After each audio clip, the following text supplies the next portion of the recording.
परम पिता परमात्मा का स्मरण, भावना।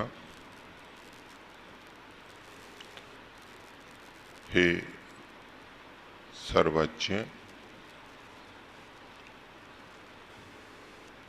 ज्ञान के सागर,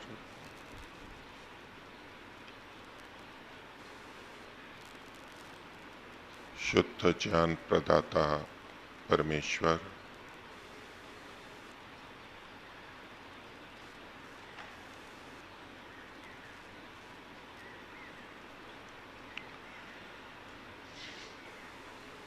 प्रणव ध्वनि।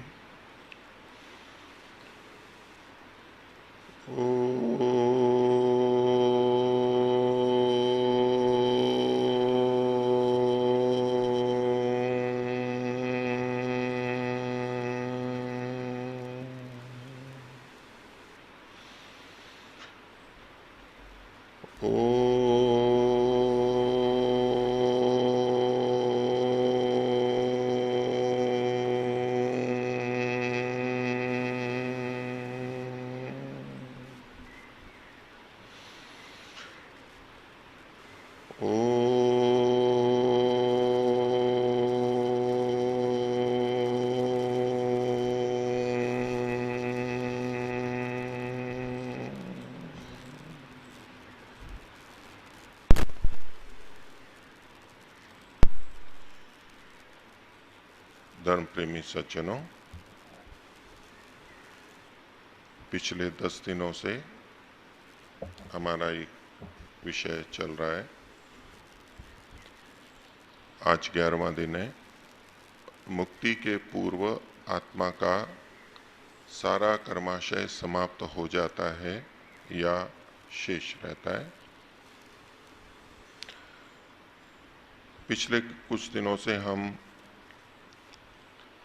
शेष रहने वाले पक्ष के द्वारा दिए गए महर्षि दयानंद वेद भाष्य मंडल 1 सूक्त 24 मंत्र 2 उसके भावार्थ की पंक्तियों को देख रहे हैं और उससे संबंधित बहुत सारी बातें कि जिस तरह से वो प्रस्तुत किया गया कि ईश्वर पाप पुण्य की तुल्यता करता है, ये पक्ष ईश्वर पे अन्याय के दोष को लाता है, इसलिए उस तरह का अर्थ तो यहाँ नहीं करता। और यदि अपने आप ही पाप पुण्य की तुल्यता रहती है तो मुक्ति के पूर्व भी वो रहनी चाहिए, और मुक्ति के पूर्व मुक्तात्मा की, जीवन मुक्त की जो कर्म की संभावना है वो पुण्य की अधिकता वाली है। पुण्य की तुल्यता की संभावना बहुत कम है, और यदि होगी तो किसी किसी की होगी। इसलिए मुक्ति के पूर्व के कर्म के आधार पर ये मान लेना कि मुक्ति के बाद भी तुल्यता रहेगी, या तो बाद में तुल्यता का लिखा है तो मुक्ति से पहले तुल्यता रहेगी, वो युक्ति संगत अर्थ प्रतीत नहीं होता। जीवन मुक्त योगी, उसका तो अंतिम जन्म में पुण्य ही अधिक होना चाहिए, निष्काम कर्म के अतिरिक्त जो पिछले सकाम हैं उनमें भी। हम सामान्य रूप से ऐसा मान भी लें कि पाप पुण्य की तुल्यता किसी की हो सकती है, किसी की, सबकी नहीं। तो ये तो सबके लिए नियम लिखा हुआ है कि सबके पाप पुण्य की तुल्यता के कारण से मनुष्य जन्म मिलता है, ये जो वचन है। तो ये कर्मानुसार है या कैसे है, यही हमारे विचार का विषय है। इस पे और आगे बात करते हैं। उससे पहले एक और स्पष्टता हम विचार करें कि पाप पुण्य की तुल्यता आत्माओं के साथ, यानी हमारे साथ में कब होती है, कब कब होती है, तो उसकी संभावना कब कब है। मनुष्य जन्म में हम पाप पुण्य कर्म करते हैं और उसके अंत में सामान्यतया हम मनुष्यों की क्या स्थिति हो सकती है? तो तीन स्थितियां हो सकती हैं। तो पुण्य अधिक होंगे पाप से, अथवा पाप पुण्य की तुल्यता होगी, अथवा पाप अधिक होंगे।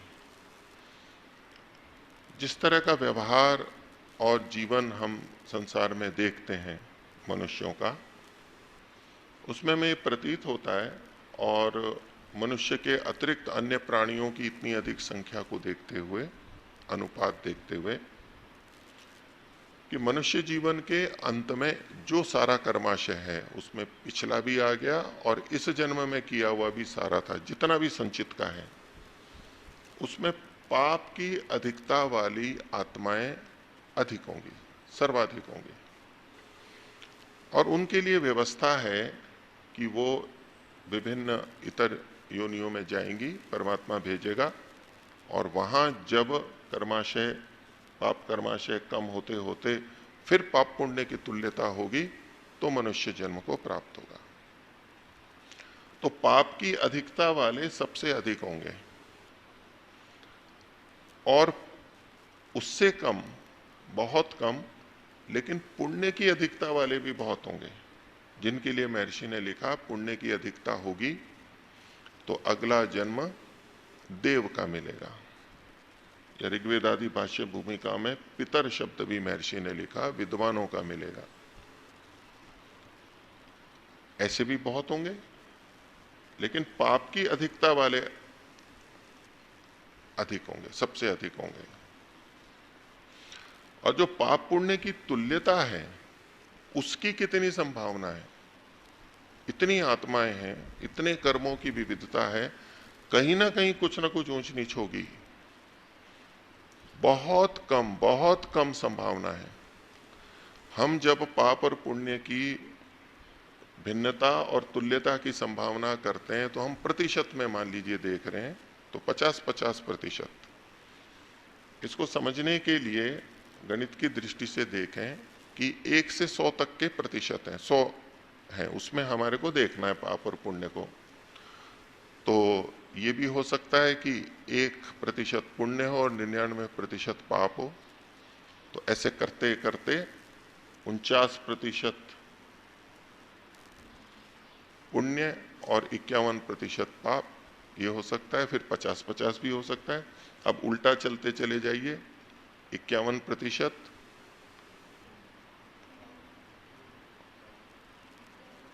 पाप, जो भी विपरीत ले लेंगे, पहले में यदि 1% पुण्य और 99 पाप लिया है तो यहाँ 51 पे जब जाएंगे तो 51 पुण्य और 49 पाप, एक एक करके प्रतिशत घटाते जाएं और 100 तक ले जाएं, तो इसमें 50-50% का की संभावना कितनी बनती है 100 में से? क्योंकि हम 100 संभावनाएं देख रहे हैं वहां पर, कुल कितनी संभावनाएं बनती हैं? मोटी मोटी संभावनाएं हैं ये। अगर आप इसमें भी भेद करने लगे दशमलव का, 1% के भी फिर 100 भाग कर लें, तो जो बिल्कुल ठीक 50-50% है, अब 50.1 और उधर 49.9 हो तब क्या करेंगे? ये सब भेद देखें तब तो और भी संभावना कम हो जाएगी। लेकिन मोटे मोटे रीति से 1-1% का भी देखें तो 100 संभावनाओं में से 50-50% की संभावना एक है, 100 में से एक, यानी केवल 1%। और इसमें भी अगर आप 100 का भेद कर दें तो और उसको 100 से गुणा और 0.001 या 0.01 पे पहुंच जाएगी, 0.001 पे पहुंच जाएगी वो। इतनी कम संभावना है कि 50-50% बिल्कुल हो सकते हैं। महर्षि ने भी लिखा है संभव है, लेकिन संभावना कितनी है वो बहुत कम है। तो लगभग ऐसा ही गणित हम जीवन मुक्त आत्मा के साथ भी देख सकते हैं कि जितनी भी जीवन मुक्त आत्माएं होती हैं, अंतिम जीवन होता है, वो जब मुक्ति में जाती हैं तो उनके पाप पुण्य की तुल्यता की संभावना बहुत कम है, 1% या उससे भी कम है। हाँ, पुण्य की संभावना यहां ज्यादा है। जैसे अन्य प्राणियों की दृष्टि से जब हम देखते हैं तो वहां पाप की अधिकता की संभावना अधिक है, पुण्य की कम है, लेकिन जीवन मुक्त में हम लगभग ये कह सकते हैं कि पुण्य ही अधिक होंगे। लेकिन फिर भी कोई कहे नहीं हो सकता है संभावना, तो बहुत नगण्य संभावना पाप की अधिकता की भी मान सकते हैं। तो यदि उसके आधार पर कि मुक्त जीव के जीवन मुक्त के अंतिम जीवन में अंत में जो कर्म रहते हैं उसकी ये जो संभावना है, उसके आधार पर यदि ये माना जाए कि मुक्ति के बाद का मनुष्य जन्म होता है, तो पाप पुण्य की तुल्यता वाला हेतु इस तरीके से नहीं घट सकता है। क्योंकि ऐसा घटेगा तो कितनी सी आत्माएं होंगी जिनके पाप पुण्य तुल्य होंगे, और यदि पुण्य अधिक होते हुए भी तुल्य बना के देगा तो दोष आएगा। तो महर्षि सामान्य रूप से सीधा लिख देते, यदि कर्मों के अनुसार ही कहना था तो कर्मों के अनुसार मिल जाएगा जन्म। क्योंकि ऋग्वेद का ये जो प्रसंग है इसमें हम पूरे भाष्य को देखें, ऊपर नीचे की पंक्तियां भी देखें। यहां जो हमने प्रमाण देखा पहला स्वामी जी ने जो दिया है वो तो केवल एक बीच का भाग है। यहाँ दो मंत्र हैं, पहले वाले को भी देखें और बाद वाले को भी देखें तो वो हमारे को विचारने की बात बनती है। क्या होता है, ये मैं ऋग्वेद के भाष्य को ही महर्षि का पढ़ रहा हूं। तो इसमें पहले मंत्र में जो प्रश्न किया गया है उसमें एक पंक्ति आती है कि कौन देव हम लोगों के लिए किस किस हेतु से एक जन्म से दूसरे जन्म का संपादन करता। एक जन्म से दूसरे जन्म का संपादन करता, ये बद्ध जीवों के लिए आएगा। और अमृत व आनंद के कराने वाली मुक्ति को प्राप्त होकर भी फिर हम लोगों को माता पिता से दूसरे जन्म में शरीर को धारण कराता। तो एक तो जन्म से जन्म वाली बात हो गई, इसमें प्रलय वाला भी हम ले लेंगे, लेकिन जीवन मुक्तों के लिए, मुक्त जीवों के लिए जैसा होता है उसके लिए भी साथ में यहां पर प्रश्न में भावार्थ में लिखा है, ये जो मैंने हिंदी का पढ़ा है। अब जब जिस मंत्र को उन्होंने उद्धृत किया है इसके भावार्थ की ऊपर की पंक्तियां भी देखें, उससे थोड़ा महर्षि का अभिप्राय अधिक स्पष्ट होगा। भावार्थ में महर्षि लिखते हैं, हे मनुष्यों, हम लोग जिस अनादि स्वरूप सदा अमर रहने व जो हम सब लोगों के किए हुए पाप और पुण्यों के अनुसार यथा योग्य सुख दुख फल देने वाले जगदीश्वर देव को निश्चय करते हैं। तो यहां क्या प्रसंग लिया महर्षि ने, हम सब लोगों के लिए के किए हुए पाप और पुण्य के अनुसार यथा योग्य ये जन्म देता है, उसमें सुख दुख आ गए, जन्म आ गए। तो हम सब में तो सब आत्माएं आ गई, ये सामान्य नियम यहां पर प्रस्तुत कर दिया, और यहां पर कर्मानुसार कहने की बात कही गई है। लेकिन मुक्तात्माओं के लिए यहां अलग से कहा जा रहा है, ये एक अपवाद हुआ। तो क्या कहते हैं आगे, पुनर्जन्म को प्राप्त होते हैं तुम लोग भी उसी देव को जानो, किंतु इससे और कोई उक्त कर्म करने वाला नहीं है। ये सामान्यतया जो होता है वहां बात पूरी हो गई। आगे कहते हैं, ऐसा निश्चय हम लोगों को है कि वही परमात्मा जो सामान्यतया सबको जन्म देता है कर्मानुसार, मोक्ष पदवी को पहुंचे हुए जीवों का भी, संस्कृत में भी देखेंगे तो अयम एव मुक्तानाम अपि जीवानाम, वहां भी अपि है, अर्थात पीछे से प्रसंग है, सामान्य आत्माओं के लिए भी और मुक्त आत्माओं के लिए भी। तो सामान्य के लिए तो कह दिया कर्मानुसार होगा, अब मुक्तात्माओं के लिए, मुक्तात्मा जीवों का भी महाकल्प के अंत में फिर पाप पुण्य की तुल्यता से पिता माता और स्त्री आदि के बीच में मनुष्य जन्म धारण करता है। तो मुक्तात्मा के लिए ये एक विशेष कथन किया गया और वहां पाप पुण्य की तुल्यता कही गई। तो पाप पुण्य की तुल्यता कर्मानुसार जब हम देखते हैं, सामान्य अर्थ यही आएगा जैसा कि उत्तर पक्ष ले भी रहा है, तो उसमें कितनी विसंगतियां हैं और उसकी कितनी संभावनाएं, वो मैं पीछे भी और आज भी कुछ भाग में रख चुका हूं। और चूंकि कर्म के शेष की बात अन्य दर्शनों से विपरीत पड़ती है, वहां कर्माशय की समाप्ति की बात लिखी हुई है, उन प्रमाणों को यदि देखेंगे तो कर्म शेष वाली बात नहीं बचेगी। और महर्षि दयानंद भी इस बात को तो जानते ही थे। तो फिर यहां महर्षि का तात्पर्य क्या हो सकता है? तो देखिए, मनुष्य जन्म की प्राप्ति महर्षि दयानंद ने दो रीति से कही है। पाप पुण्य की तुल्यता से, वो चाहे सीधे मनुष्य जन्म के बाद में हो अथवा अधिक पाप को भोग करके अन्य शरीरों से मनुष्य शरीर की प्राप्ति होती हो, पाप पुण्य की तुल्यता। और दूसरा है पुण्य की अधिकता से।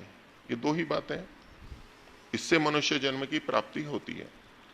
अब महर्षि दयानंद सामान्य रूप से अन्य व्यक्तियों के लिए जो कहा था कि कर्मानुसार होता है, वो नहीं कह रहे हैं यहां पर, वो पाप पुण्य की तुल्यता कह रहे हैं। नहीं तो सीधा सीधा यही कह देते कि जैसे औरों को कर्मानुसार होता है, ऐसे मुक्तात्माओं के भी बचे हुए कर्मों के अनुसार होता था। एक सामान्य नियम तो यही लगता है। और अधिक संभावना जो पुण्य की अधिकता की है, यदि विशेष कहना था तो ये लिखते कि पुण्य की अधिकता से उनको देव मनुष्य मिलेगा, ये कहना चाहिए था महर्षि को। लेकिन वो तो कह नहीं रहे हैं। वो तो न तो सामान्य छोड़ा कि जैसे कर्म है वैसा, और न ये कहा कि पुण्य की अधिकता से मिलेगा। दोनों ही बातें नहीं कहीं, ये विचारने की बात है। और जब पाप पुण्य की तुल्यता कही तो अब इसका अर्थ हमारे को विचारनी है कि ये ऐसा कौन सी चीज है जो पाप पुण्य की तुल्यता का महर्षि ने यहां पर कथन किया है। तो मनुष्य जन्म की प्राप्ति पुण्य की अधिकता से हो सकती है, उसको महर्षि दयानंद यहां नहीं देख रहे हैं। पाप पुण्य की तुल्यता कथन से ये स्पष्ट हो रहा है कि पुण्य की अधिकता से मनुष्य जन्म मिलेगा, ये उनको स्वीकार्य नहीं है। यहां पर पाप की अधिकता हो नहीं सकती क्योंकि मनुष्य जन्म मिल ही रहा है वहां पर। अब बचेगा पाप पुण्य की तुल्यता। तो चूंकि कर्मानुसार वो स्वीकार नहीं कर रहे हैं, तो ये जो पाप पुण्य की तुल्यता है, ये बचे हुए कर्म के अनुसार नहीं हो सकती। उसके लिए एक ही विकल्प बचता है कि पाप पुण्य की तुल्यता हम शून्य शून्य के स्तर पर माने। इससे ऋषियों के अन्य वचन भी कि पाप कर्म समाप्त हो जाते हैं, कर्माशय क्लेश और कर्म की समाप्ति होती है, वो भी संगत है। और यहां पाप पुण्य की तुल्यता वाला अर्थ भी संगत है। और इसमें कोई अन्याय नहीं आता है, क्योंकि सब मुक्तात्माओं के लिए यह नियम है, सबके लिए समान रूप से यहां पर व्यवहार है, यथा योग्य व्यवहार है। और उत्तर पक्ष ये तो बताता ही नहीं है कि क्लेश नहीं है, उसके बिना कर्माशय कैसे फल दे रहा है, उसकी चर्चा नहीं करता। उसके लिए एक समाधान आचार्य आशीष जी की तरफ से आया है, आचार्य रामचंद्र जी ने भी यहाँ स्नेह सम्मेलन में रखा था, उसकी चर्चा मैं आगे करूंगा। लेकिन उत्तर पक्ष की तरफ से अभी इस तरह का कोई समाधान आता नहीं है, वो उल्लेख नहीं करते हैं। अविद्या और कर्माशय, ये दो चीज जो हैं, इन दोनों के होने पर हमारे को जन्म मिलता है। यदि इन दोनों में से हम देखें कि कर्माशय ना हो और केवल अविद्या हो, तो कैसे जन्म मिलेगा, कौन सा जन्म मिलेगा, कुछ नहीं कह सकते। और यदि कर्माशय हो और अविद्या ना हो, तो भी निषेध है शास्त्र में कि सती मूले तद विपाको, तो बिना क्लेश के, बिना अविद्या के विपाक होता नहीं है। लेकिन कब होता है? जैसा हम सबका होता है, अविद्या और कर्म, इन दोनों के होने पर, कर्माशय के होने पर ये सब चल रहा होता है। और मुक्तात्मा का अविद्या नष्ट हो गई है और कर्म भी नष्ट हो गए, ये भी हमारे को शास्त्र में मिलता है। इसलिए यहां ये दोनों बातें नहीं घटती हैं। तो इस पक्ष में जो बहुत सारा दोष दिखाया जाता है कि अकृत की हानि, अकृत का अभ्यागम, इसकी चर्चा हम पीछे कर चुके हैं कि इसमें कोई ये दोष नहीं आता, क्योंकि ये पहली बात तो कर्मफल की व्यवस्था से बाहर की बात है। कर्मफल की व्यवस्था में अविद्या और कर्माशय के रहने पर होता है। अब मुक्ति के बाद में जो जन्म है इन दोनों के बिना है, तो इसमें ये दोनों ही दोष नहीं आएंगे और अन्याय भी नहीं है ईश्वर की तरफ से, सबको समान है, पक्षपात रहित व्यवहार है, उसे न्याय कहते हैं। अब इसमें कि परमात्मा ऐसा क्यों जन्म देता है, तो कल मैंने सत्यार्थ प्रकाश वाला प्रकरण आपके सामने रखा था, उसमें अनेक कारण बताए कि इस कारण से मुक्ति से लौट के आता है। पूर्व पक्षी का कहना था कि सब ये मानते हैं कि मुक्ति से नहीं लौटता और शास्त्र भी मुक्ति से लौटने की बात नहीं कहते, तो वहां महर्षि ने जो हेतु दिए हैं उनमें न तो अविद्या को कारण बताया है और न ही कर्म को कारण बताया। इससे संकेत से भी हमें पता लगता है कि बिना इनके ये जन्म होता है, काल पूरा हो गया, जीवात्मा की सामर्थ्य नहीं है और उसके बाद में ये फिर से जन्म होता है। महर्षि का ये तात्पर्य हमारे को समझ में आता है। कुछ लोग कहते हैं कि भाई शरीर दिया है तो शरीर तो भोग है, जाति आयु और भोग, जाति दी है तो कर्म के अनुसार ही होगी। तो वो एक पक्ष मैंने आपके सामने पहले भी रखा था कि कर्मानुसार ये होते हैं, लेकिन ये सब सदा कर्मानुसार ही होते हैं, ये आवश्यक नहीं है, यानी कर्माशय के अनुसार होते हैं, ये आवश्यक नहीं है। अन्यों के द्वारा भी हमारे आयु और भोग में जैसे न्यूनाधिकता होती है, तो ये विकल्प हो सकता है, ये संभावना है, उसमें कोई आपत्ति नहीं। वो कहते हैं आगे के प्रमाण में स्वामी जी ने लिखा भी है कि यदि परमात्मा बिना कुछ किए शरीर दे दे, कृपा मान ले, अहेतु की कृपा या तो कर्म निरपेक्ष कृपा, तो परमात्मा में अन्याय का दोष आएगा, राग का दोष आएगा, अविद्या का दोष आएगा। तो एक सामान्य व्यवहार भी हम देखें, वो सेठ का और नौकर का भी उदाहरण देते हैं कि जितना काम करते हैं तो उतना वेतन देता है वो, उसके बिना नहीं देगा। कम ज्यादा दे तो दोष आएगा, अकृत की हानि या तो अकृत का, कृत की हानि और अकृत का अभ्यागम। तो उन उदाहरणों को भी हम लें कि एक व्यक्ति यदि किसी सेठ के पास काम करने जाता है तो काम करने के जो साधन है, झाड़ू है, पोछा है और कोई का साधन है, वो उसको देगा या नहीं देगा?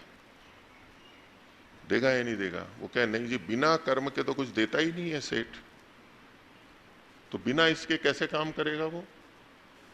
तो इसी तरह से मुक्ति के बाद में जब आत्मा लौटा है, उसको कर्म करने हैं, उसको फिर से मुक्ति का अवसर प्रदान करना है, तो इसको साधन देने को कर्म फल की दृष्टि से नहीं देखा जाता। ये परमात्मा साधन उपलब्ध करा रहा है और सबको दे रहा है, सबको वो शरीर दे रहा है। तो इसलिए कुछ भी करेंगे तो ये तो करना ही पड़ेगा। और दूसरा उदाहरण ले लीजिए कि किसी व्यक्ति को जेल हुई, तो जेल किस लिए हुई? किसी अपराध के कारण से। तो अपराध का, पाप का फल क्या होगा? दंड होगा, दुख होगा। अब वो जेल में गया है, वहां उसको कपड़े, भोजन, निवास मिलता है या नहीं मिलता है?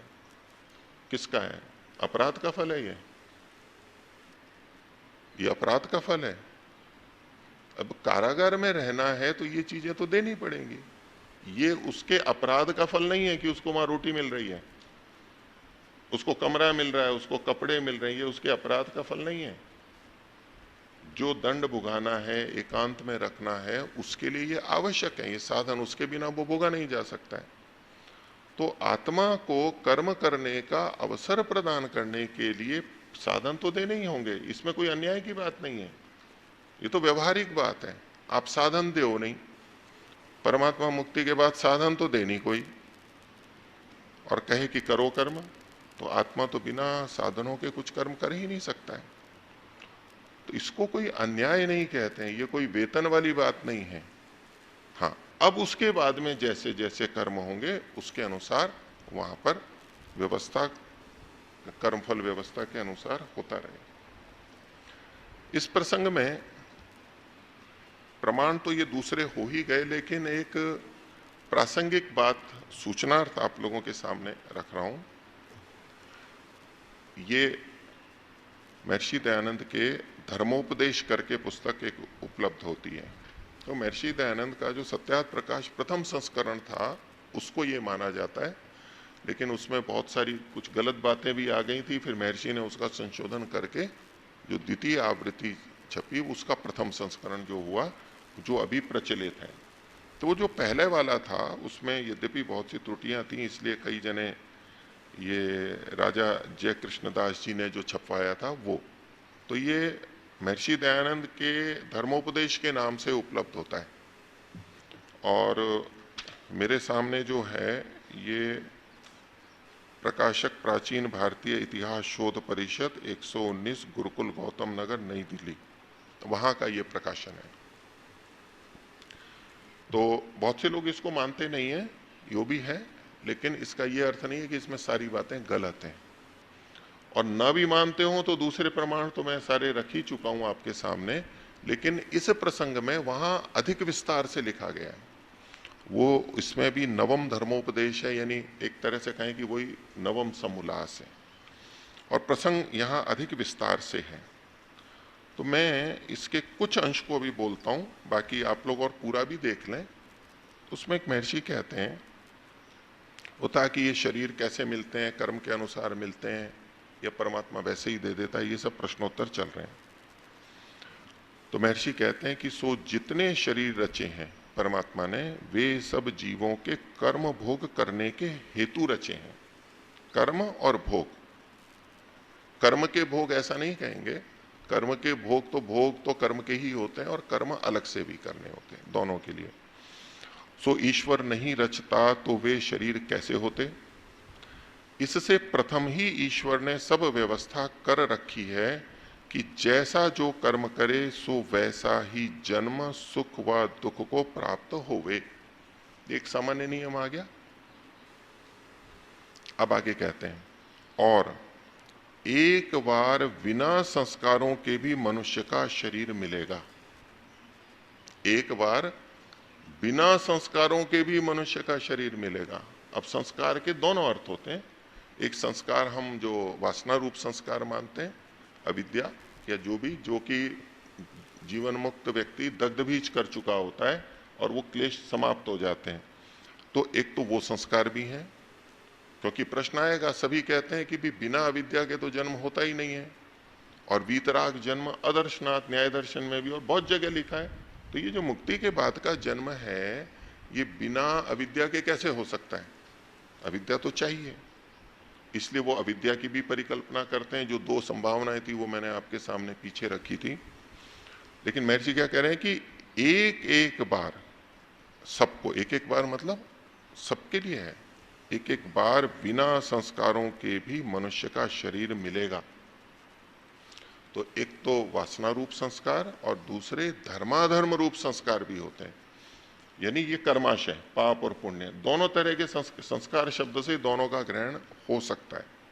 वैशेषिक में गुणों में देखेंगे तो संस्कार में भावना रूप संस्कार और धर्माधर्म चूंकि अलग रखा है, इसलिए गोबलिवर्त न्याय से वहां तो अलग मानेंगे, लेकिन योग दर्शन में संस्कार के दो भेद माने गए, तो वो भी हम ग्रहण कर सकते हैं।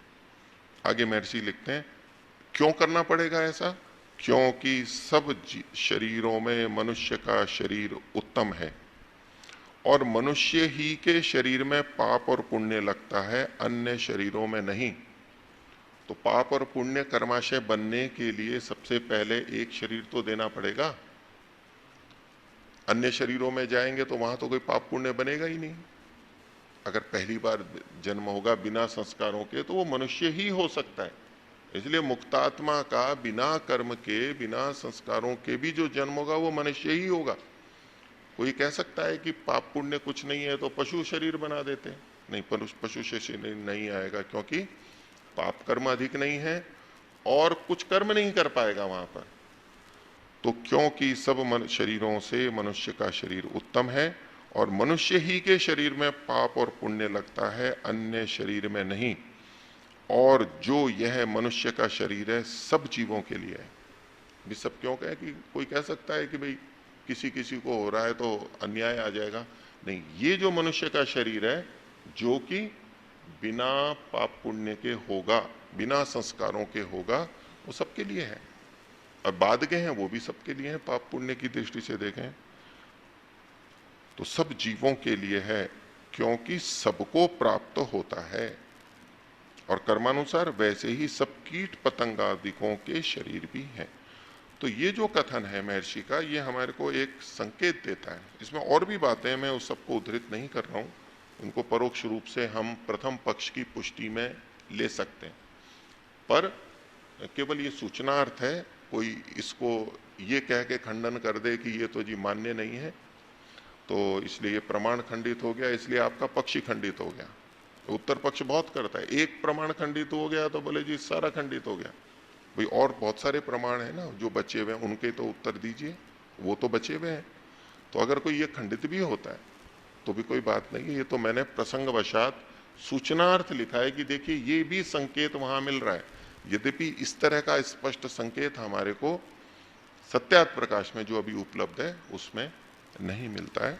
तो आज का विषय मैं इतना ही रखता हूं। तो महर्षि का जो ये वेद भाष्य है, इसका जो संगत अर्थ बनेगा कि पाप पुण्य की तुल्यता, वो न पाप और न पुण्य, इस रूप में जो तुल्यता है ये संगत है, इसमें कोई दोष भी नहीं आता है, और महर्षि के अन्य वचनों से भी ये पुष्ट होता है। इस दृष्टि से ये संगति लगाने का प्रयास किया गया। तो आज का विषय इतना ही रखते हैं। शांति पाठ। ओम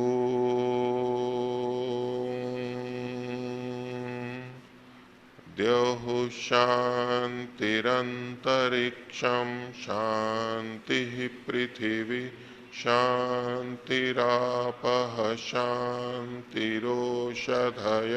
शान्तिः वनस्पतयः शान्तिर्विश्वे देवाः शान्तिर्ब्रह्म शान्तिः सर्वं शान्तिः शान्तिरेव शान्तिः सामा शान्तिरेधि।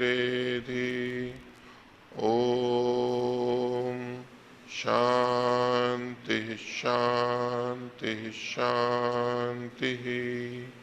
सर्वेभ्यो नमः। सभी को सादर अभिवादन। ओम शांति।